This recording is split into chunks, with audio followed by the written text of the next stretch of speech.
Speech का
Ms. Jahanati and Ms. Sanjana to present a bouquet to Sri B. Muthuraman, Chief Guest, and Sri R.C. Bhargav, Chairman, Board of Governors.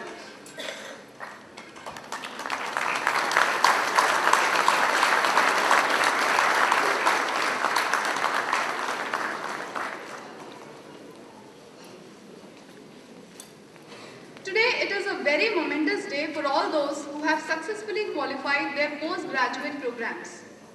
We commence the convocation with the invocation song Ganesh Vandana by the students of IIM Ranchi.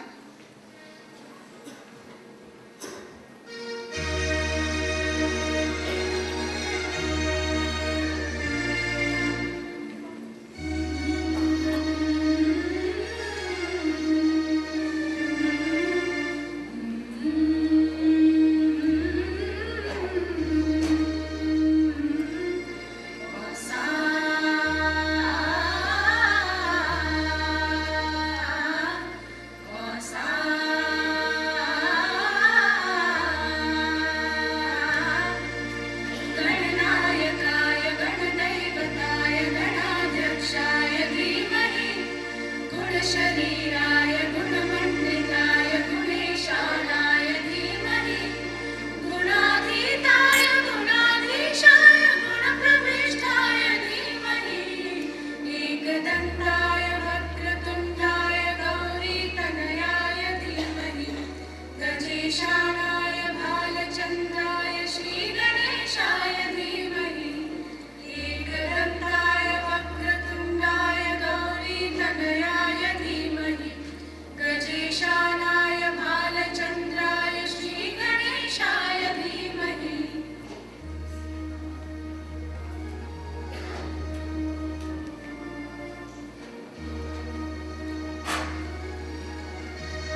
Bhargav to declare the convocation open.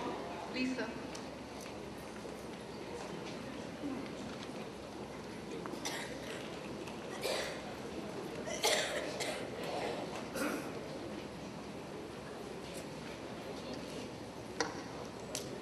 I declare the convocation open.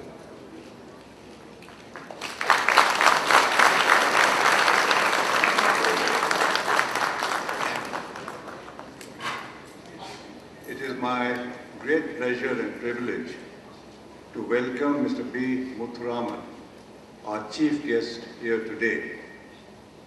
I would also like to welcome all the dignitaries and personages who have assembled here for this second convocation of the IIM Ranchi. This convocation follows the successful completion of the graduate education, postgraduate executive program of the 66 PGDM and the 59 part-time students who have enrolled for these programs. My heartiest congratulations to them for their successful stay in Ranchi and for the completion of this course, and I wish them all the very best in their future life.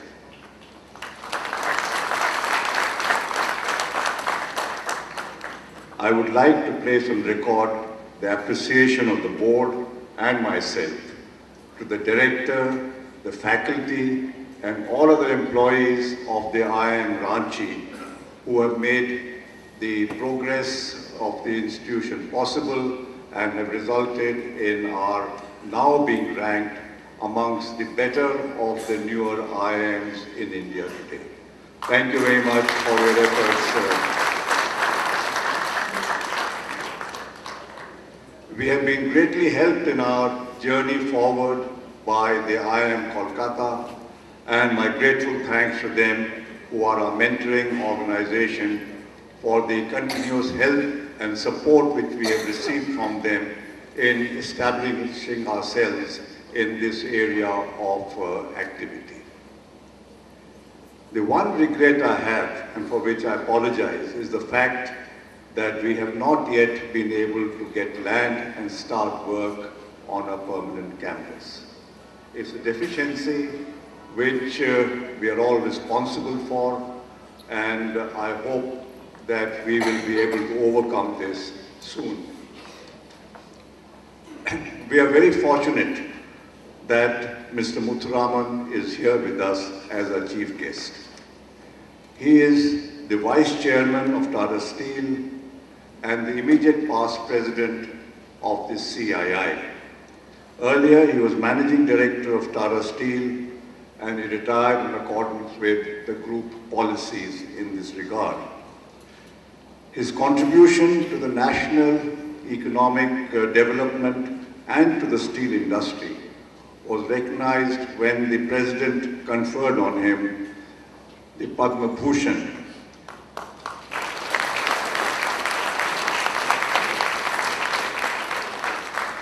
Although Mr. Muthuraman has retired as the MD of Tata Steel, he remains as active, if not more active than ever before, being on a number of boards and institutions. He is, of course, a product of our neighboring institution, the XLRI.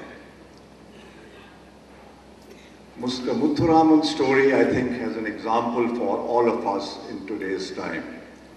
He started his career in Tata Steel, stayed there throughout his life, and became the managing director and now the vice chairman. He did not think it necessary to frequently change jobs to rise to the highest position in industry. He did not think that job hopping was the way to advance one's career and one's life. He, in fact, showed that working in one organization, being committed to that organization and ensuring that the organization grows can perhaps not only lead to the highest position in that organization, but also give a great deal of satisfaction of having built something which is of great national importance. I think that example of Mr. Muthuraman is something which all people in today's environment need to consider for the future. The requirements of the Indian economy require all of us, and particularly the potential young managers and leaders of the economy for the future, to consider how they would play their role in shaping the India of the future. The examples of how countries in the West, or even some of them in the East, manage the transition from underdevelopment to a developed economy cannot necessarily be applied to the Indian scene without some serious thought and modifications. Our environment are different. Our social, economic conditions, the demographic factors of India, and the existence of a vibrant democracy at a time when the internet and the media make the dissemination of knowledge very easy, creates the need to relook at the strategies and value systems which we have tended to adopt so far. The questions which arise: should the best products of the education system adopt the goal of only going after maximum money earning in their careers? Or should they look for something a little bit more than just making money? Should they feel that they also have a responsibility to build a society that would lead to sustainable and stable growth in the country? To what extent should disparities be allowed to grow the way they have been growing? How to create jobs for the large and very young population which we have in India and which we